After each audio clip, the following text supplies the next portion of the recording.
septiembre de 2013. Steffi tiene el día libre. Les saluda Gabriela Baer. Bienvenidos todos a su programa Contacto Directo. Hoy estaremos con Irina Cabezas, expresidenta encargada de la Asamblea Nacional durante los hechos del 30 de septiembre. ¿Golpe o contragolpe de Estado? ¿Qué se celebra? Lo conversaremos más adelante. Juan Carlos Solines, precandidato a la alcaldía de Quito por el movimiento Creo. ¿Un candidato de unidad debe convocar también a los correístas? Y Miguel García, presidente de la Federación de Servidores Públicos. ¿Es 800 millones de dólares por año el costo de alimentación de los servidores públicos? Lo examinaremos. El gobierno, a través del secretario jurídico de la presidencia, Alexis Mera, pidió a la Fiscalía que reabra el proceso contra los funcionarios que en 1995 y 1998 firmaron acuerdos de liberación de responsabilidad o responsabilidades para Texaco y que sirvieron al Tribunal de la Haya para liberar de responsabilidad a Chevron.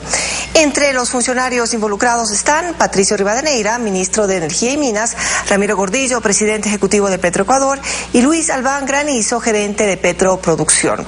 Mera criticó además la actuación de la actual fiscal subrogante Cecilia Armas por su proceder cuando era fiscal general en esa época al archivar la indagación previa.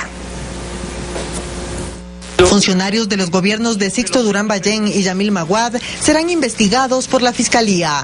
El secretario jurídico de la presidencia, Alexis Mera, pidió que se reabra la indagación en contra de quienes firmaron los acuerdos de liberación de obligaciones entre Chevron y el Estado ecuatoriano suscritos en 1995 y 1998. En una entrevista concedida a Diario El Telégrafo, Mera confirma que el pedido lo realizó hace un mes. Dice, eso especulado, porque van a obligar a Petroecuador cuando terminen los procesos penales y civiles contra Chevron a hacer esa remediación con dineros del Estado. Si Chevron no lo hace y corrompe a todas las autoridades internacionales, tendría el Ecuador que hacerlo.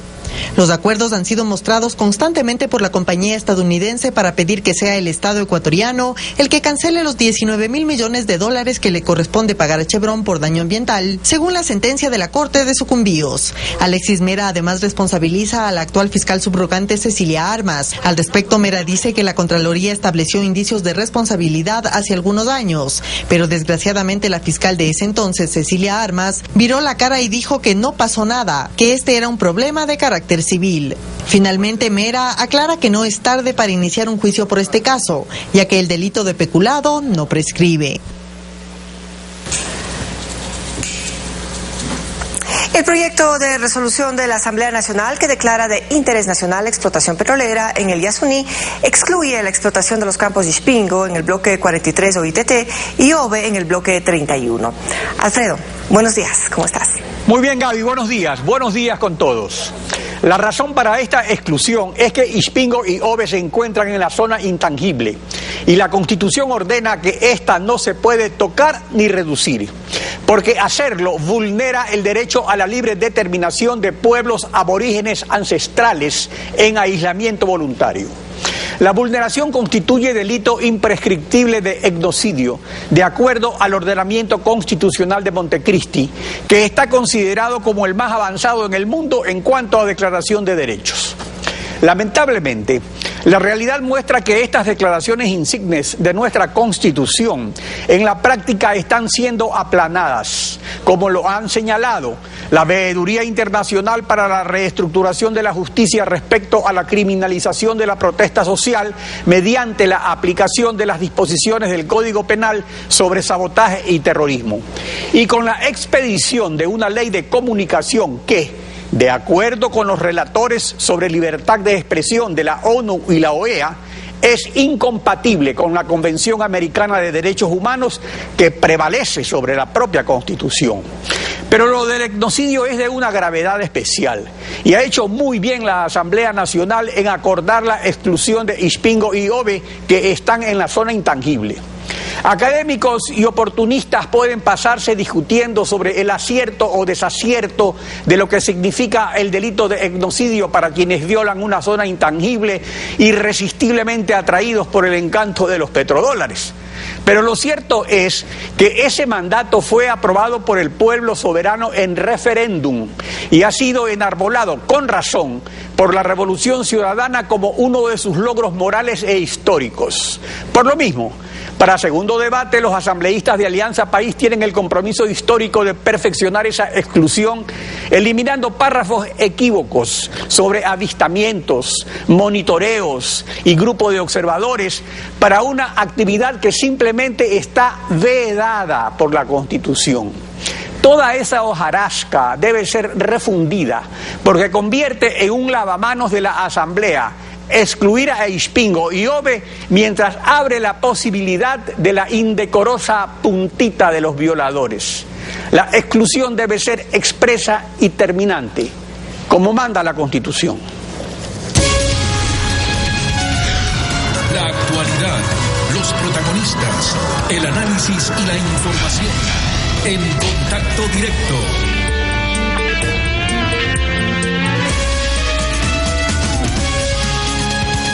Irina Cabezas, ex vicepresidenta de la Asamblea Nacional, encargada de la presidencia durante los hechos del 30 de septiembre. Buenos días, bienvenida a Contacto Directo. Buenos días, doctor Pinargotti, y buenos días al país. El 30 de septiembre definitivamente marcó a la Revolución Ciudadana. Sentir en el rostro el fantasma de un intento de golpe de Estado le hizo perder la ingenuidad de la revolución, los endureció, No. Los encerró en sí mismos. ¿Qué fue lo que cambió en Alianza País? Bueno, en primer lugar, yo me ratifico en que fue un intento de golpe de Estado, no creo que fue un fantasma, sino una realidad que la vivimos el día 30 de septiembre. Creo que para nosotros más bien es una conmemoración en honor a esas víctimas y el dolor que siguen sintiendo esas familias. Es lo que nosotros debemos honrar a los 3 años del intento de golpe de Estado del 30 de septiembre, pero básicamente fortalece a la democracia.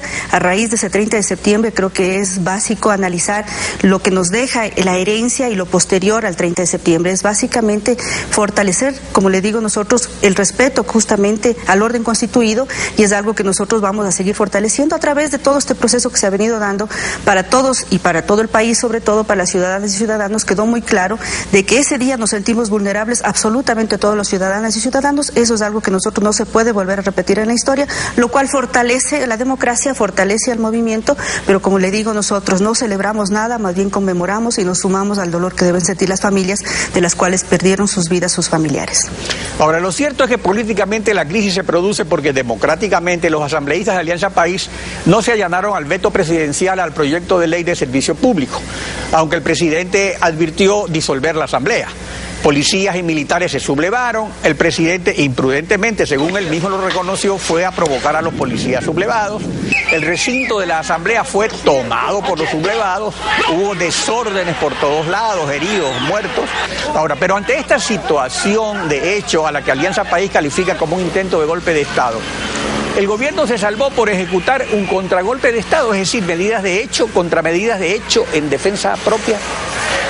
Yo creo que, doctor Pinargotti, respeto su posición, pero más bien nosotros creo que el día 30 de septiembre, mire, usted vio, acaba de pasar las imágenes en donde se atentó contra el primer poder del Estado, que es la Asamblea Nacional, en donde se intentó también a través, en el transcurso del día, instalar una sesión para poder destituir al presidente de la República, que yo le puedo decir con las palabras muy claras, en las cuales no creo que fue un contragolpe, más bien creo que fue ese intento de golpe de Estado, lo cual me sigo ratificando. Yo he sido testigo ya de 5 procesos judiciales, creo que la Fiscalía está llevando adelante esos procesos, no se puede permitir una impunidad, no se puede jugar justamente con todas las ciudadanas y ciudadanos del día 30 de septiembre que nos sentimos vulnerados, pero básicamente es garantizar que esto no vuelva a pasar.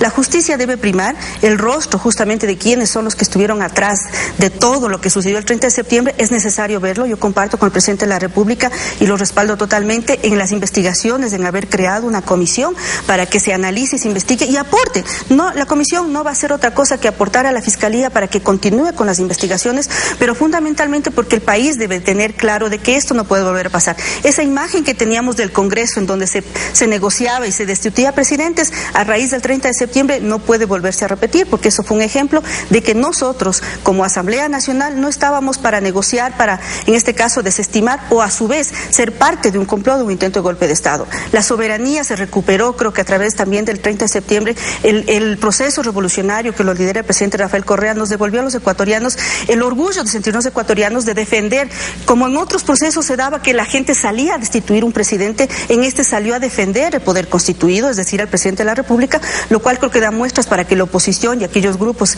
que creo que siguen habiendo, que quieren desestabilizar el gobierno, básicamente analicen lo que pasó ese día, cómo actuó el pueblo, cómo actuó todo el pueblo ecuatoriano, el pueblo de Quito, al cual se le agradece muchísimo, pero fundamentalmente de que ya no somos ciudadanas ni ciudadanos ecuatorianos que simplemente vemos por televisión, ahora somos actores políticos que salimos a defender lo que hemos votado en las urnas. Ahora, es básicamente Irina, para nosotros continuar con eso. En toda situación de este tipo, en todo golpe o contragolpe de Estado, la situación finalmente la decide la Fuerza Armada.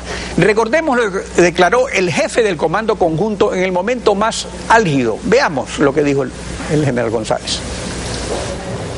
Invitamos a la Policía Nacional y a los sectores de la sociedad civil, así como también a ciertos elementos de la institución armada, a que repongan su actitud. Las Fuerzas Armadas somos una institución jerarquizada, subordinada a la autoridad legal, legítimamente constituida y como máxima autoridad de Fuerzas Armadas, como es el presidente de la República. El motivo que origina esta crisis, como es de dominio público, es la probable promulgación de la Ley Orgánica de Servicio Público, para lo cual solicitamos encarecidamente que mencionada ley sea revisada o dejada sin efecto para que el personal de servidores públicos, militares y policías no se vean afectados en sus derechos.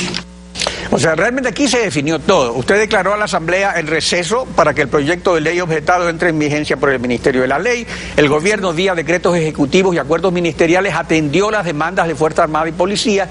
Se decretó a la Asamblea en estado de excepción y bajo tutela militar por 2 años consecutivamente. O sea, técnicamente, ¿no es eso un contragolpe de Estado?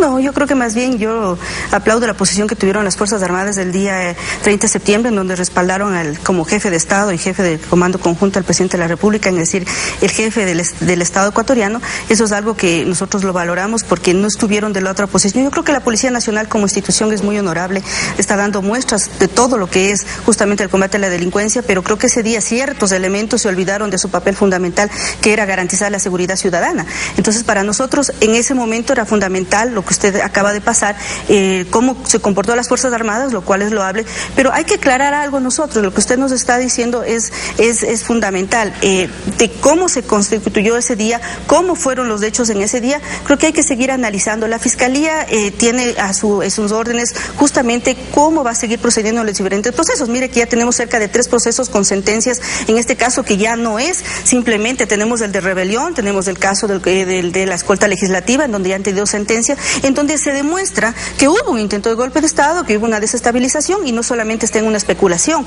o en un supuesto fantasma.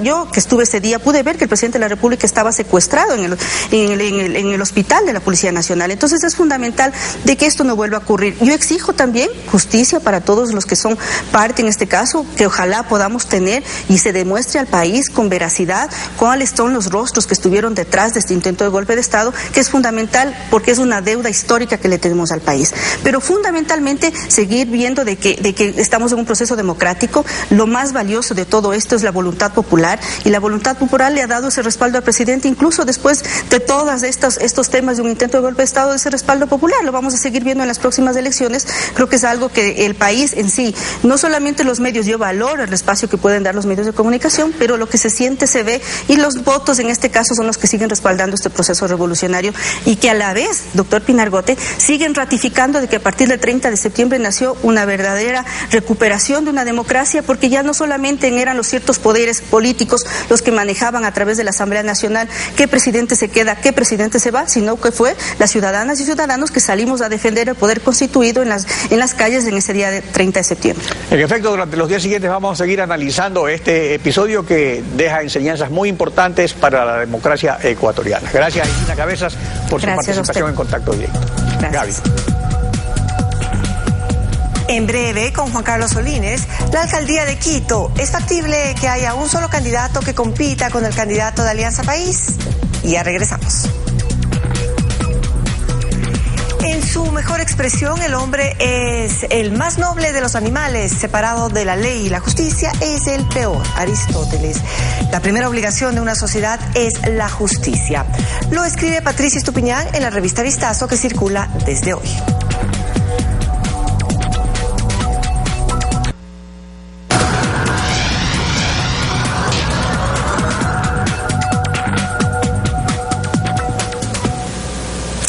Con nosotros el ex candidato a vicepresidente Juan Carlos Solines y actual precandidato a alcalde de Quito por el movimiento Creo Lista 21. Doctor Solines, bienvenido. Buenos días, Gabriela, un gusto estar aquí, un saludo a toda la audiencia de Coavisa. Doctor, aparte de usted, hay otros candidatos o precandidatos a la alcaldía de Quito, como son Antonio Ricaurte del Movimiento Vive, el independiente José Vázquez y también Víctor Hugo Erazo por Sociedad Patriótica.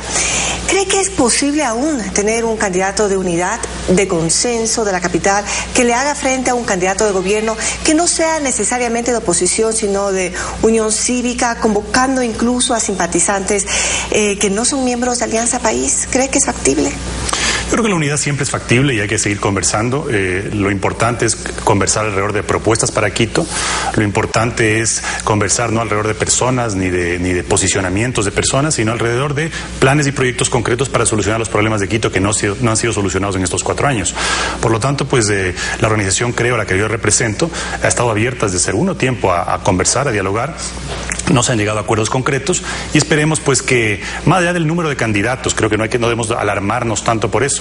Lo importante es que nuevas generaciones de jóvenes, hombres y mujeres ecuatorianos se involucren en la política, quieran trabajar por su ciudad y en ese contexto pues tratar de llegar a consensos y acuerdos y que sobre todo rescatemos a la ciudad de Quito, que está sumida pues en graves problemas. Pero ¿estaría usted dispuesto a declinar su candidatura para que Creo apoye a un candidato único o para Creo es fundamental tener un candidato propio? Bueno, creemos que nosotros estuvimos buscando en los últimos meses un candidato único, dialogamos con algunas personas, con algunos de los candidatos ya lanzados y no se llegaron a acuerdos concretos. Creo es la segunda fuerza política del Ecuador, obtuvimos un 25% de respaldo y eso no solamente que nos halaga, sino que nos compromete, nos da una responsabilidad muy grande con el pueblo del Ecuador y por supuesto con el pueblo de Quito, en donde obtuvimos una gran votación.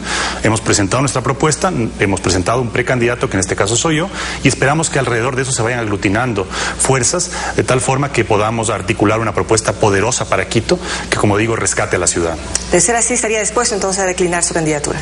No hemos considerado eso porque no tenemos ahorita en el escenario ninguna propuesta, ningún prospecto y por lo tanto creemos que nuestra candidatura está en firme, va a ser ratificada en la Asamblea, de acuerdo a los órganos de democracia interna, la Asamblea de Creo provincial y la nacional en las próximas semanas y recordemos también que ahora el sistema electoral prevé una serie de límites para establecer alianzas. Lamentablemente no hemos llegado a consensos en estas últimas semanas y nosotros tenemos que seguir trabajando por responsabilidad con nuestros electores y por responsabilidad con la ciudad de Quito. ¿Y considera que hay la posibilidad de ganarle a un candidato de gobierno, en este caso de Alianza País, movimiento que tiene una estructura política bien montada a nivel nacional? Solo en Pichincha, hace más de un año, cerca de 1.500 comités de la Revolución Ciudadana, un aparataje posible de vencer.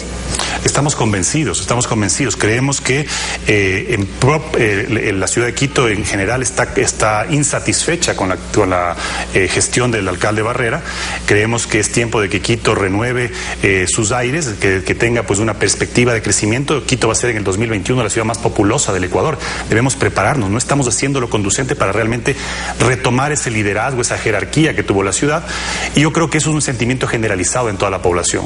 Por lo tanto, nosotros vamos a exponer un proyecto que le llene al ciudadano que vive en Quito, le llene de esperanza, le llene de ilusión y podamos trabajar junto con la comunidad, junto con el sector privado, en un esquema de recuperación de la ciudad, de gestionarla, no solamente administrarla, sino gestionarla y proyectarla para esos retos que tiene en los próximos años al convertirse en la ciudad más grande y populosa del Ecuador. Bueno, además, el alcalde Augusto Barrera ha mostrado su interés por ir a la reelección. ¿Cómo competir ante la ventaja que tiene un alcalde apoyado por el gobierno y que aparte cuenta con una ventaja publicitaria que quizá no directamente, pero indirectamente a través de la obra promueve su imagen y su gestión? En este punto cabe recordar que el Código de la Democracia, en su artículo 219, justamente prohíbe la utilización de recursos y bienes públicos para promover o promocionar nombres, pero resulta que la campaña electoral recién arranca el 7 de enero y por ende también el control. Bueno, hay dos aspectos en la pregunta. Primero, el pueblo de Quito se ha dado cuenta de que el hecho de que el alcalde sea del mismo partido que el presidente no ha favorecido mayormente a la ciudad. Vemos que la ciudad aporta casi el 54% de los recursos al fisco en cuanto a impuestos y recibe de vuelta 290 millones. Es decir, yo creo que Guayaquil, con todo el empuje que ha tenido en sus últimas administraciones, ha sido mucho más beneficiada en el sentido de intervención del gobierno directamente en temas de la ciudad, como por ejemplo la descontaminación del estero salado o el parque Samanes, en donde el gobierno invirtió mucho. Eso demuestra que ha sido beneficiosa para la ciudad de Guayaquil el hecho de que el presidente busque generar y mantener un liderazgo en esa ciudad y tener un alcalde que no sea necesariamente de su propio partido. Entonces yo creo que Quito tiene que tener un alcalde que trabaje por la ciudad, que no reciba órdenes, que no reciba instrucciones. Debe ser un alcalde que pueda conversar, dialogar frente a frente con el presidente, no con respeto, pero con firmeza, exigiendo los derechos y los recursos que le corresponden a Quito. Pero por otro lado, usted ha abordado un tema que es muy preocupante y es el del despilfarro en publicidad. Esto ha sido una campaña grotesca en donde me sorprendía oír al alcalde saliente, al alcalde Barrera, decir que ni siquiera sabe cuál es el presupuesto de publicidad. Le preguntaron en una radio y dijo: desconozco el presupuesto. Entonces, ¿cómo puede ser posible que nos inunden radios, todo tipo de medios, día, tarde y noche con publicidad? Yo creo que eso el CNE debe intervenir y debe intervenir pronto y debe rendirse cuentas con respecto a esos recursos gastados en una que es evidentemente promoción preelectoral. Entonces yo creo que eso, a pesar de esos elementos, nosotros creemos que hay un ambiente muy favorable para ganar la alcaldía de Quito. Creemos que el quiteño está insatisfecho porque no se han resuelto los problemas básicos: la movilidad, el transporte público, el tráfico, la educación, la inseguridad. Hacia allá iría sus Quito está plagado de rateros, Quito está plagado a todo nivel de amenazas contra los ciudadanos, y eso no puede ser, y eso que tenemos que cambiarlo urgentemente. Hacia allá irían sus principales propuestas. Por supuesto, el pueblo de Quito necesita soluciones de movilidad ya. Tenemos sistemas de transporte que ya están por cumplir su vida útil y no se ha renovado el parque automotor. Es una gran oportunidad, por ejemplo, para introducir unidades ecológicas, unidades híbridas, que además de colaborar con el transporte público, colaboren con el medio ambiente. Pero sobre todo, buscar soluciones integrales, no soluciones parche. Esta alcaldía se ha caracterizado, a diferencia de grandes alcaldes que ha tenido Quito, ¿no? Tradicionalmente ha tenido grandes alcaldes. Esta alcaldía se ha caracterizado por soluciones improvisadas, por soluciones no estudiadas, inclusive temas interesantes como sistemas alternativos de transporte, la ciclovía, por ejemplo. Es interesante una ciclovía, pero haciéndola bien, haciéndola con protección al usuario, estimulando el uso de la bicicleta, no imponiendo impuestos, aranceles mayores. El gobierno, el municipio hace ciclovías y el gobierno eleva los aranceles. Entonces yo creo que esta visión nueva, esta visión moderna de estimular la educación, de estimular la tecnología en una ciudad que merece estar en un mejor sitial, es lo que proponemos y es lo que vamos a conseguir en la próxima administración. Muchas gracias. Agradecemos a Juan Carlos Solines, precandidato a la alcaldía de Quito. En instantes, con Miguel García, las cifras sobre costos de alimentación en el sector público, conquista laboral que el gobierno eliminará a partir de enero. Ya regresamos.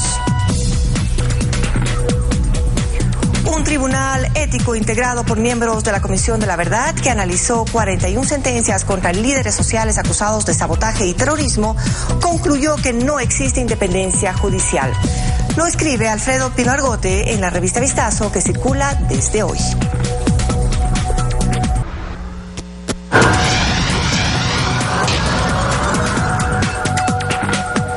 Son impresionantes las cifras presupuestarias en el Ecuador de la Revolución Ciudadana. Algunas no las creen ni ellos mismos. Eso fue lo que pasó cuando Miguel García, presidente de la Federación Nacional de Servidores Públicos, afirmó que los costos anuales de alimentación de los servidores públicos llegan a 800 millones de dólares. Buenos días, Miguel García. Bienvenido a Contacto Directo. Muchísimas gracias, doctor Pino Argote, por el espacio que me da para aclarar las cifras que la organización que yo presido emitió respecto del costo que implica el mantenimiento de alimentación para el sector público. A ver, empecemos viendo lo que dijo el presidente de la República en la cadena sabatina del 31 de agosto respecto a esta situación. Demuéstreme que gastamos de 600, 800 millones de dólares en almuerzo de los servidores públicos. Ni que comieran todos los días, 5 veces al día, caviar con langosta importada, incrustada en diamante. Los almuerzos de los servidores civiles, sin contar policías y militares que hay que darles almuerzo, bordean los 50 millones de dólares. No tiene obligación el sector público de pagar eso. Nuestra filosofía es: paguemos bien y no tenemos obligación de almuerzo y cada quien almuerza donde quiera. Normalmente cafetería dentro de la institución.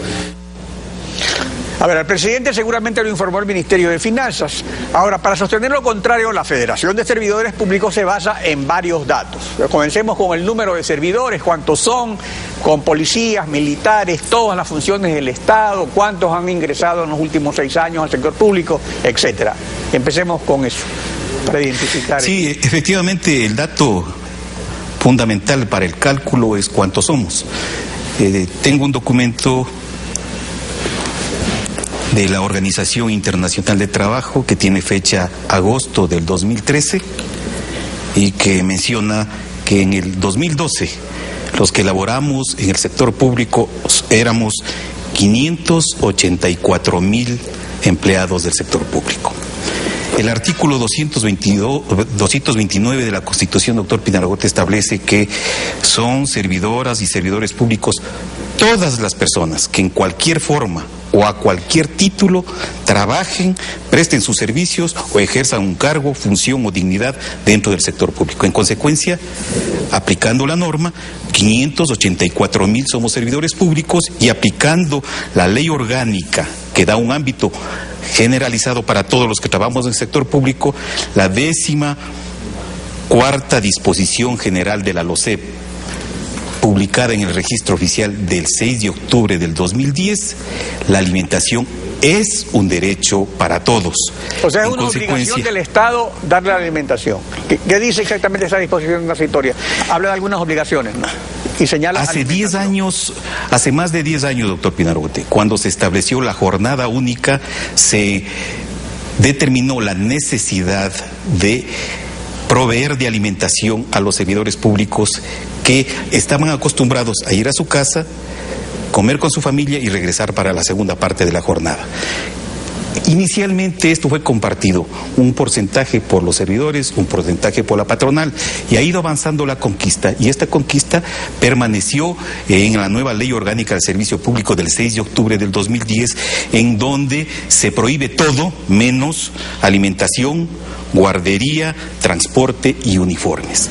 En consecuencia, como no se puede discriminar, el Ministerio de Relaciones Laborales, mediante Acuerdo Ministerial 225, norma el servicio de alimentación y dice: artículo 1, regular y establecer el procedimiento administrativo y el monto máximo al que deberán sujetarse las instituciones, o sea, de manera imperativa, para implementar el servicio en todo el sector de manera imperativa.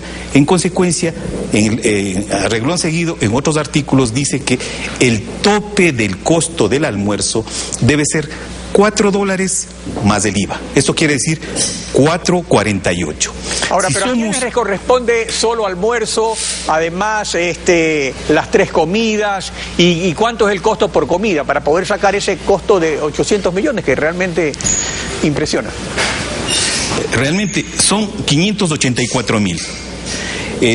Permítame agregar una nota al respecto del costo. El señor ministro de Finanzas, en el semanario económico, suplemento que circuló en Diario El Telégrafo el día 23 de septiembre, afirma que dice: sin embargo, nos dimos cuenta que únicamente el 12% de empleados tenía acceso al almuerzo. Este almuerzo cuesta $46 millones anuales para el 12%. Pero veamos, 584,000 empleados. 12% arroja una suma de 70,080 empleados. Por 4.48 arroja una suma diaria de $313,000, multiplicado por los 22 días del mes y multiplicado por los 2 meses del año, solo para una sola comida. Del 12% se gastaría 82 millones de dólares, no los 46 millones que se afirma. Si 82 millones, doctor Pinargote, es para financiar el 12%, con una simple regla de 3, el 100% del costo arroja la suma de 690.707.600.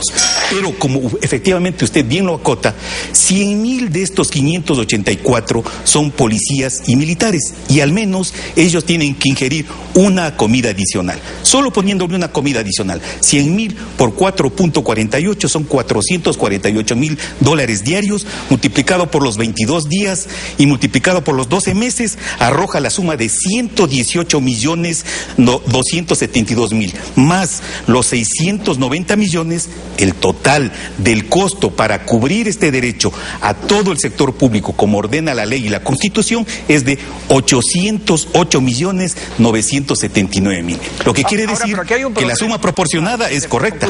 Claro, ahora, pero aquí hay un problema. Según un acuerdo ministerial de relaciones laborales de julio 31, a partir de enero del 2004, las instituciones del Estado no asignarán, dicen, ni entregarán valor alguno para cubrir ese servicio. Entonces, si el gobierno pensaba que eran solo 50 millones y que se iba a librar de 50 millones, pero si ahora son 800 millones, la supresión la va a hacer con más ganas. Pero ahí, ¿cuál es el problema legal para aplicar esa supresión? Eso es ilegal. Y yo me quiero remitir a una cita textual del señor ministro de Finanzas. Dice, como habíamos dicho, que se dio cuenta de que únicamente el 12% de empleados tenía acceso al almuerzo y que esto le costaba 46 millones de dólares y no los 800 millones como informa la prensa. La decisión, doctor Pinargote, fue a todos o a nadie. Y resolvieron que a nadie, sin tomar en cuenta que el contenido del artículo 11 de la Constitución numeral 8 dice que el contenido de los derechos se desarrollará de manera progresiva a través de las normas, la jurisprudencia y las políticas públicas, y que el Estado generará y garantizará las condiciones necesarias para su pleno reconocimiento y ejercicio. Será inconstitucional, dice el artículo, cualquier acción u omisión de carácter regresivo que disminuya, menoscabe o anule injustificadamente el ejercicio de los derechos. Resulta entonces que nace un derecho, este derecho hay que financiarlo, tiene un costo. A alguien se le ocurre de que no alcanza a financiar a todos los que tienen derecho y lo elimina.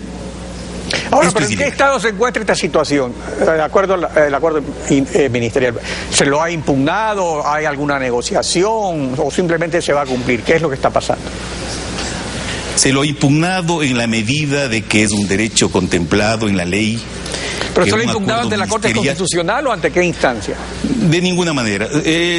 Nosotros sabemos perfectamente a qué atenernos, somos absolutamente pragmáticos, sabemos perfectamente las instancias a las que podemos recurrir, las que pueden resolver sin ningún inconveniente, pero el punto es, lo que queremos dejar en claro al presidente de la República es que conceptuamos que esta eliminación de los 800 millones de dólares o del derecho de alimentación es parte de un paquete de austeridad que está cayendo muy duramente sobre los hombros de los servidores públicos. Recuerde, doctor Pinargote, permítame recordarle, mensualización del 13º y 14º, eliminación de la alimentación, se habla de la eliminación de la jubilación patronal, se habla de la eliminación del transporte, de las guarderías infantiles, de los dispensarios médicos, de los uniformes.